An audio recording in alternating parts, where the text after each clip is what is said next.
ప్రభువును రక్షకుడైన యేసుక్రీస్తు నామమునకు మహిమ కలుగును గాక. అందరికీ వందనాలు తెలియజేస్తున్నామండి. అందరూ బాగున్నారా? అందరూ బాగున్నారనుకుంటున్నాం. ఈ యొక్క కార్యక్రమాలు హోలీ గాడ్ గాస్పల్ అనే ఈ యొక్క కార్యక్రమాలు మీకు దీవెనకరంగా ఉన్నట్లయితే స్క్రీన్ మీద కనపడుతున్నటువంటి 4 నెంబర్లకు మీ యొక్క స్పందన, ప్రార్థన అవసరతలు తెలియజేయవలసిందిగా కోరుచున్నాం. దేవుని యొక్క వాక్యాన్ని కొద్ది సమయం ధ్యానం చేద్దాం. యేసు ప్రభు వారు ఆయన దేవుడై ఉండి శరీరరీతిగా ఈ భూమి మీద నడిచినప్పుడు ఆయన బోధించినటువంటి మాటల్లో కొన్ని మాటలు మనం ధ్యానం చేద్దాం. మత్తయి రాసినటువంటి సువార్త 7వ అధ్యాయం 21వ వచనం. ప్రభువా ప్రభువా అని నన్ను పిలుచు ప్రతివాడు పరలోక రాజ్యంలో ప్రవేశింపడు గాని పరలోకమందున్న నా తండ్రి చిత్త ప్రకారం చేయవాడే ప్రవేశించును. ఇక్కడ యేసు ప్రభువారు మాట్లాడుతున్నారు. యేసు ప్రభువారు ఆయన మాట్లాడుతూ ఆయన అన్నాడు, ప్రభువా ప్రభువా అని నన్ను పిలుచువాడు పరలోక రాజ్యంలో ప్రవేశింపడు కానీ నా తండ్రి చిత్త ప్రకారము చేయవాడే ప్రవేశించును. తండ్రి చిత్తాన్ని చేసేవాడే ప్రవేశించును అంటాడు. యేసు ప్రభువారు దేవుడు, ఆయన దేవాతి దేవుడు. భూమి ఆకాశములనైనా సృజించినట్లుగా కనపడుతుంది. ఆకాశం కలిగి ఉన్నదేదో ఆయన లేకుండా కలగలేదు. ఆది యందు వాక్యముండెను, వాక్యము దేవుని యొద్ద ఉండెను, వాక్యమే దేవుడైండెను. ఆ వాక్యము శరీరధారి అయి కృపాసత్య సంపూర్ణుడిగా మన మధ్య నివసించెను. ఆయన ఈ భూమి మీద నడిచేటప్పుడు చాలా విలువైన మాటలు చెప్పాడు. ఈ మత్తయి సువార్త 5వ అధ్యాయం, 6వ అధ్యాయం, 7వ అధ్యాయం చాలా విలువైన మాటలు ఉంటాయి. కొండ మీద ప్రసంగం అంటారు కదండి. ఆయన మాట్లాడుతూ ఆయన చెప్పినటువంటి గొప్ప మాటలు. ఆయన అంటున్నాడు, ప్రభువా ప్రభువా అని నన్ను పిలిచేవాడు పరలోక రాజ్యంలో ప్రవేశించడు కానీ పరలోకమందున్న నా తండ్రి చిత్త ప్రకారం చేయవాడే తండ్రి చిత్తాన్ని చేసేవాడే. ఎవరైతే దేవుని చిత్తాన్ని చేస్తారో వారే ప్రవేశిస్తారు. దేవుని తండ్రి చిత్తం అంటే దేవుని చిత్తం అంటే యేసు ప్రభువారు ఆ కింద వచనాలు అంటాడు, నా మాటల ప్రకారము చేయకుండా విన్నటువంటి వారు కాదు, ఆ పనులు చెయ్యాలి. దేవుని యొక్క ఆ యొక్క మాటల ప్రకారం చెయ్యాలి. ఇప్పుడు చూడండి, డాక్టర్ గారి దగ్గరికి వెళ్ళడం మంచిదే. అయితే డాక్టర్ గారు కొన్ని మందులు ఇచ్చారు. ఇదిగమ్మా, ఉదయం ఒక మూత, సాయంత్రం ఒక మూత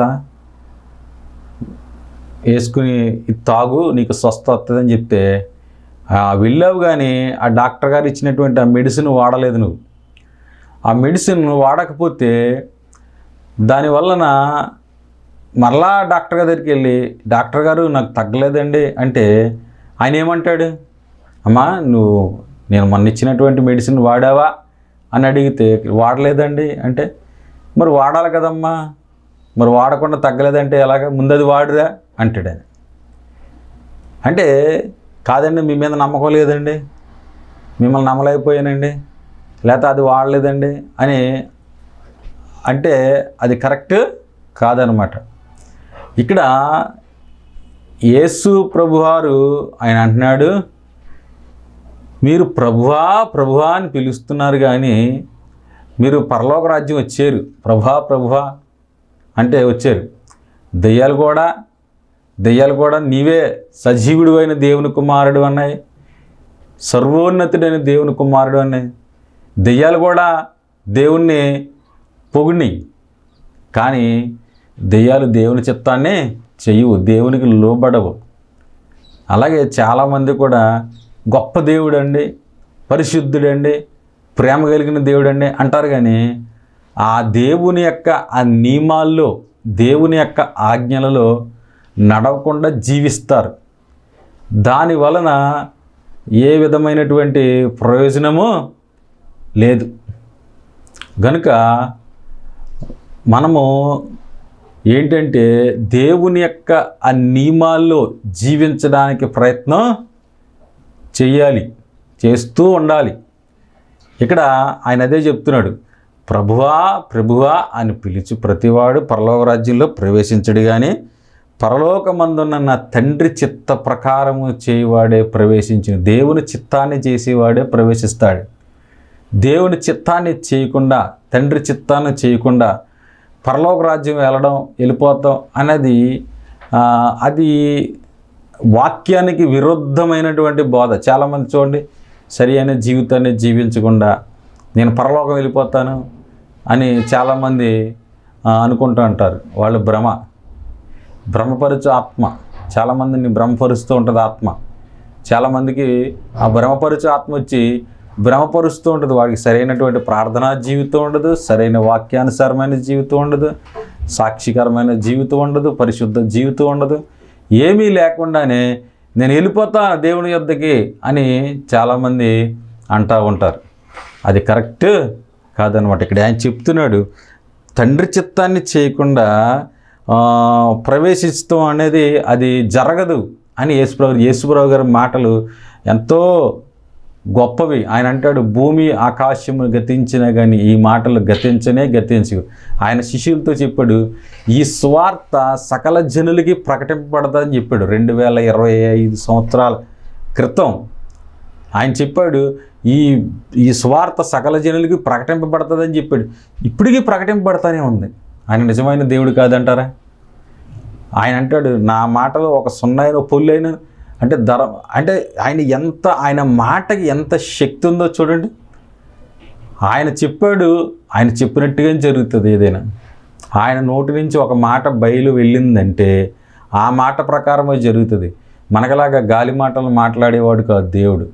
మనమంటూ సొల్లు మాటలు, లేదా ఈ లోక సంబంధమైనటువంటి వ్యర్థమైన మాటలు, పొగరబోతు మాటలు, డంబపు మాటలు మనం మాట్లాడతాం. కానీ అలాగూ ఆయన మాట్లాడేవాడు కాదు. ఆయన మాటకి శక్తి ఉంది. ఆయన మాట అంటే అవునంటే అవును, కాదంటే కాదు. ఆయన అంత కరెక్ట్గా చెప్పేవాడు. ఆయన అంత అలా మనుషులను సంతోషపెట్టే మాటలు మాట్లాడేవాడు కాదాయన. మనుషులను సంతోషపెట్టే మాటలు మాట్లాడేవాడు కాదాయన. ఆయన ఏది సత్యమో ఆ సత్యమే మాట్లాడేవాడు.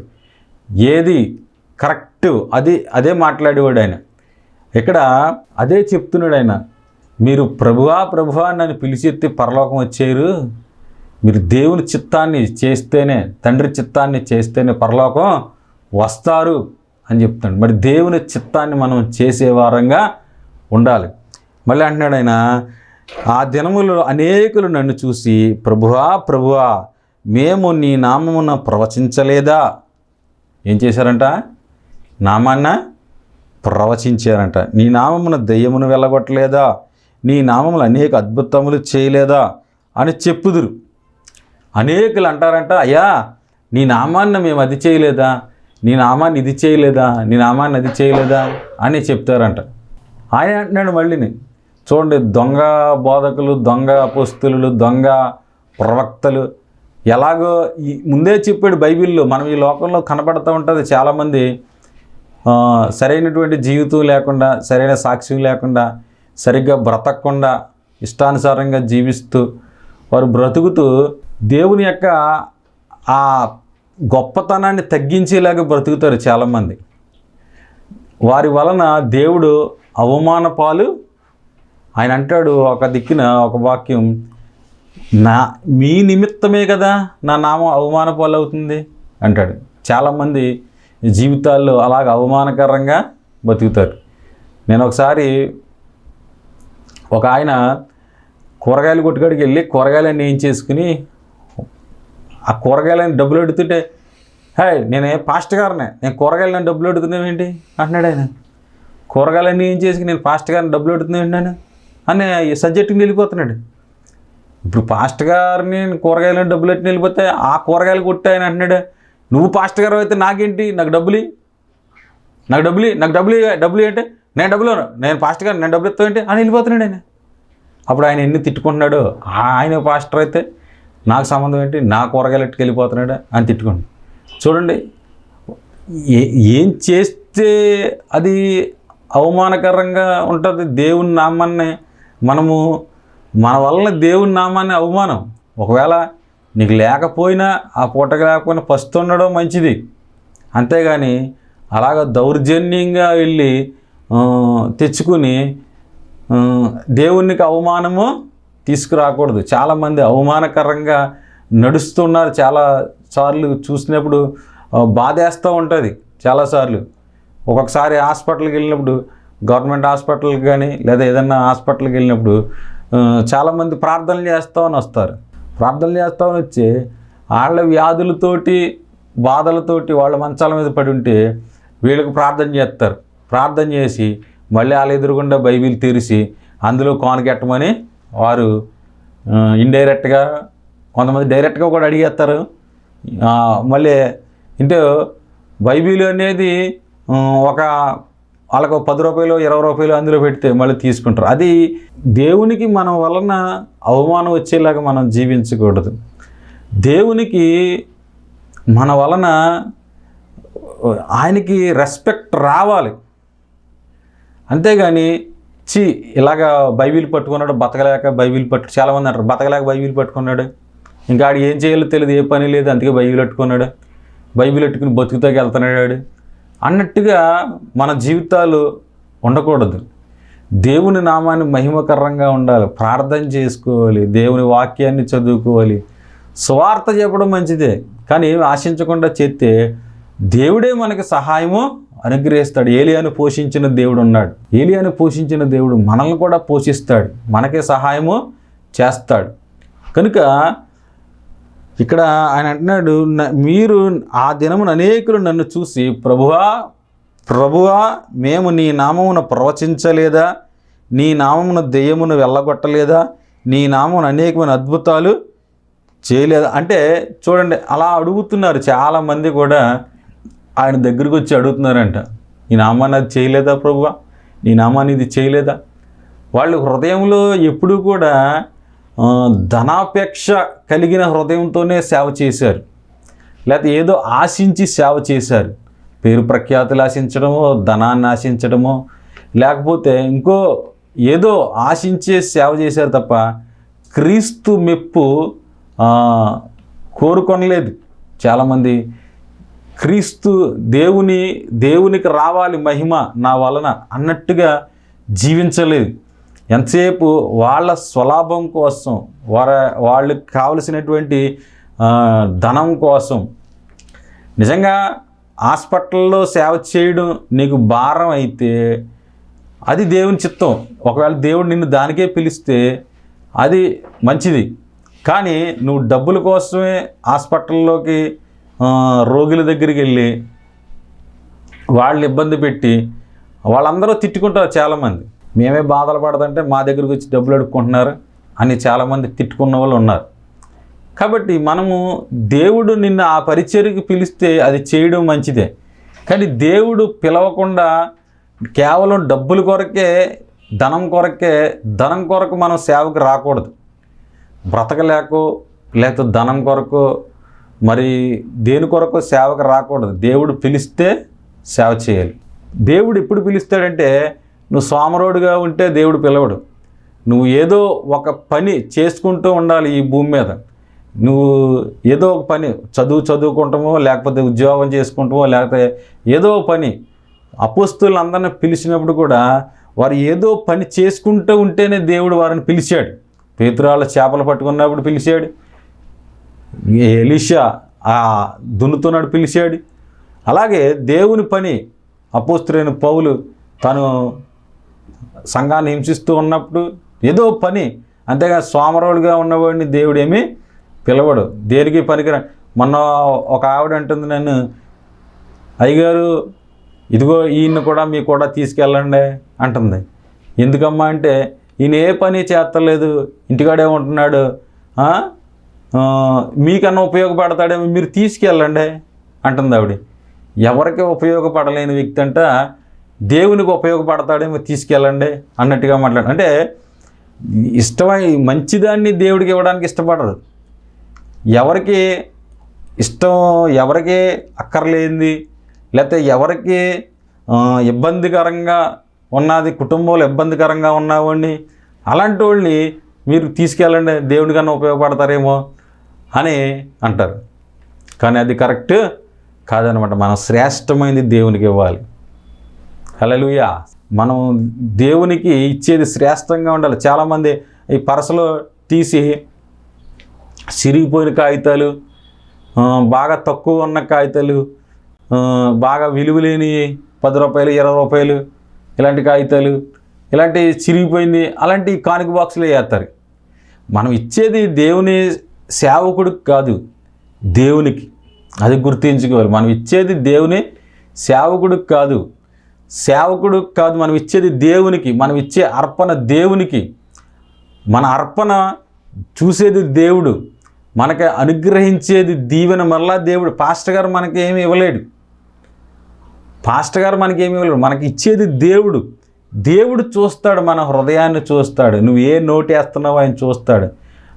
ఒక ఆయన చెప్పాడు, దేవుని హస్తం అంట కానుక బాక్స్ కింద ఉంటుందంట, దేవుని కన్నులంట ఆ కానుక బాక్స్ పైన ఉంటుందంట ఒక ఆయన చెప్పారు. దేవుని కన్నులు చూస్తాయంట, ఆ దేవుని హస్తంలో పడతాయని చెప్పాడు ఒక ఆయన.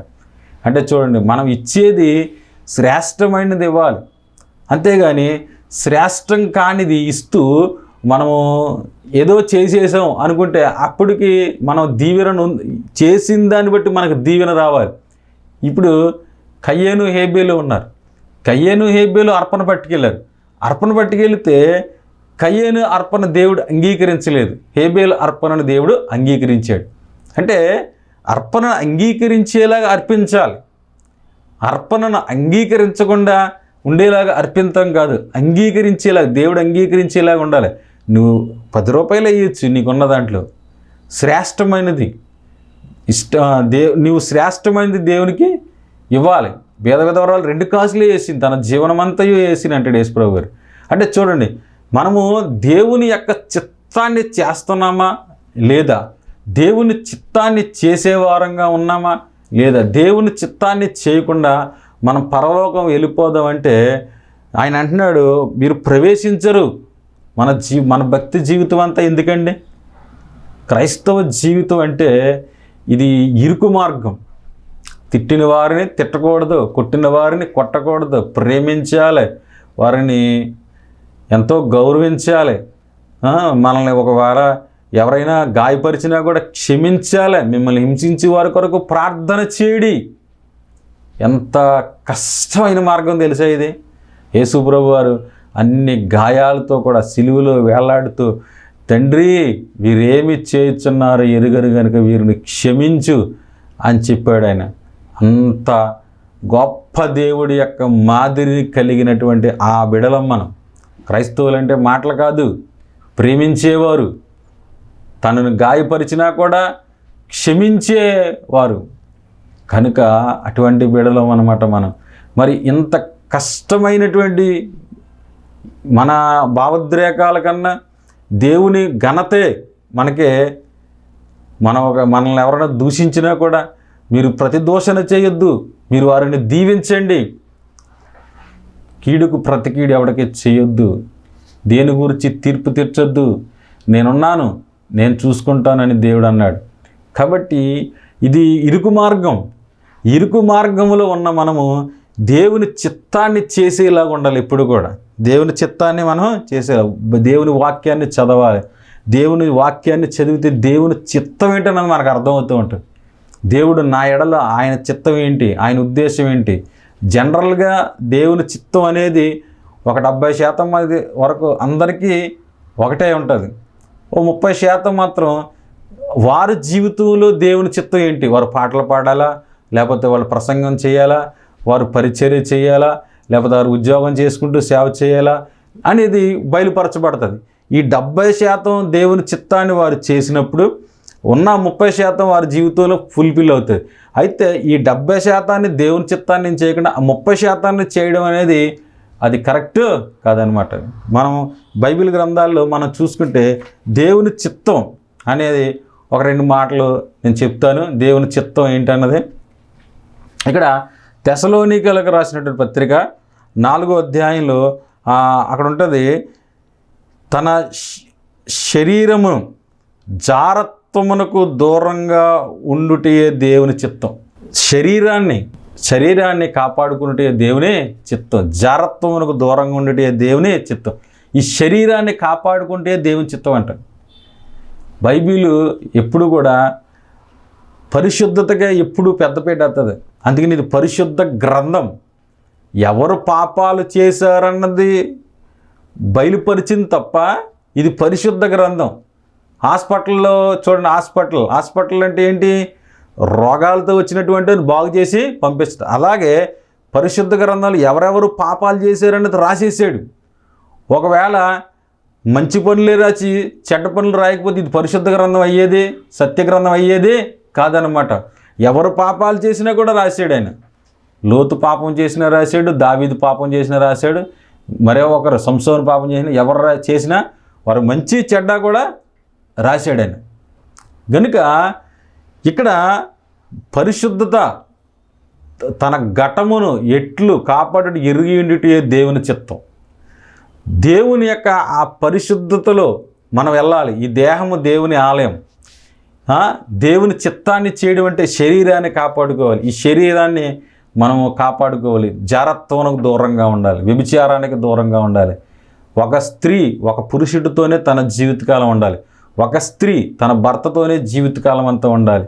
వారి మరణము వరకు ఎడబాయకూడదు. మరణించేంత వరకు కలిసి జీవించాలి. అది బిబ్లికల్, అది క్రైస్తత్వం, అది క్రీస్తు బోధించిన బోధ. అంతేగాని విడిపోయి మళ్ళీ ఒకళ్ళని పెళ్లి చేసుకుని లేకపోతే పాపంలో బ్రతుకుతూ నేను దేవుని నమ్ముకున్నాను, నేను దేవుని యొక్క సేవ చేస్తున్నాను, లేకపోతే నేను దేవుని ఆ నియమాల్లో బతుకుతున్నాను అంటే అది కరెక్ట్ కాదు. అది బైబిల్కి విరోధం. ఇప్పుడు మనం ఏదన్నా ఊరు వెళ్తున్నాం అనుకోండి, హైదరాబాద్ వెళ్తున్నాం, హైదరాబాద్ రోడ్డు అంటేనే వెళ్ళాలి, అప్పుడు హైదరాబాద్ వస్తుంది. హైదరాబాద్ రోడ్డు అంటే మనిషి ఇలా విశాఖపట్నం రోడ్డు అంటే వెళ్ళి నాకు హైదరాబాద్ రావాలంటే ఎలా వస్తుంది? రాదు. కనుక నువ్వు దేవుని చిత్తములో దేవుని మాటల ప్రకారం జీవిస్తూ దేవుని చిత్తాన్ని చేయవాడే పరలోకంలో ప్రవేశిస్తాడు. దేవుని చిత్తం ఏంటంటే తన శరీరాన్ని కాపాడుకున్నటే దేవుని చిత్తం. ఇక్కడ తెసలోనికి రాసిన పత్రిక 4వ అధ్యాయంలో కనపడుతుంది, తన శరీరాన్ని కాపాడుకున్నటే దేవుని చిత్తం. శరీరాన్ని కాపాడుకోకుండా నేను దేవుని చిత్తాన్ని చేస్తున్నాను, ఇష్టం వచ్చినట్టు తిరిగి ఇష్టం వచ్చినట్టు ఈ సారా పోసి దీంట్లో ఈ శరీరాన్ని కాపాడుకోవాలి. శరీరం అనేది దేవుని ఆలయం. ఈ శరీరంలో ఆత్మదేవుడు నివసించడానికి ఇష్టపడడానికి చేసుకున్నాడు. ఈ యొక్క పరిశుద్ధాత్మ దేవునికి నివాసం ఈ శరీరం. ఈ శరీరంలో దేవుడు నివసించి దేవుని యొక్క ఆ క్రియలు, దేవుని యొక్క పనులు, దేవుని యొక్క ఆ దేవుని యొక్క ఆ రాజ్యవ్యాప్తి కొరకు ఈ శరీరాన్ని వినియోగించుకుంటాడు పరిశుద్ధాత్ముడు. కానీ ఈ శరీరాన్ని కాపాడుకోకుండా నేను దేవుని సేవ చేస్తున్నాను, దేవుని యొక్క ఉద్దేశాలను నేను నెరవేరుస్తాను అంటే కరెక్ట్ కాదు. మన దేవుని ఆత్మ ఈ శరీరం లోపల నివసిస్తుంది కనుక అందుకనే అంటాడు, ఏ పాపమైనను శరీరమునకు వెలుపల ఉండదు కానీ వ్యభిచారం శరీరంలో జరుగునంటాడు. కాబట్టి ఈ శరీరాన్ని కాపాడుకునేటి దేవుని చిత్తం. ఈ శరీరాన్ని కాపాడుకోకుండా నేను సేవ చేస్తున్నాను, లేకపోతే నేను ఇంకోటి చేస్తున్నాను, నేను ఏదో చేస్తున్నానంటే మంచిది కాదన్నమాట. సమయం అయిపోతుంది కనుక నేను ముగిస్తూ ఉన్నాను. ప్రియ సహోదరి సహోదరులారా, ఈ దేవుని చిత్తం అనేది చాలా మాటల్లో బయలుపరచబడింది. అయితే సమయానుకూలాన్ని బట్టి ఒకటే చెప్తున్నాను, ఏంటంటే ఈ ఘటమును ఈ శరీరాన్ని కాపాడుకునుట ఎరిగి ఉండుటే దేవుని చిత్తం. వ్యభిచారాన్ని చేయకుండా ఉండడమే దేవుని చిత్తం. వ్యభిచారం చేసి ఎన్ని గంటలు ప్రార్థన చేసిన ఉపకారం లేదు. వ్యభిచారం చేయకుండా ఉండి రోజుకు 1 గంట ప్రార్థన చేయి, అది మంచిది. అంతేగాని పాపం చేసేస్తూ ఉండి పరిశుద్ధతగా ఉండి పాపం అది కరెక్ట్ కాదు. వెలుగుకి చీకటికి ఏమి సంబంధం? అంజూరపు చెట్లు ఒలివ కాయలు కాస్తాయా? కాయవు కదా. అంటే ఒకటే, తాటి చెట్టు తాటికాయలే కాస్తుంది, కొబ్బరి చెట్టు కొబ్బరికాయలే కాస్తుంది. అలాగే నువ్వు సాతాను సంబంధం అయితే సాతాను సంబంధమైన ఫలాలే ఉంటాయి, దేవుని సంబంధం వరకు దేవుని ఫలాలే ఉంటాయి.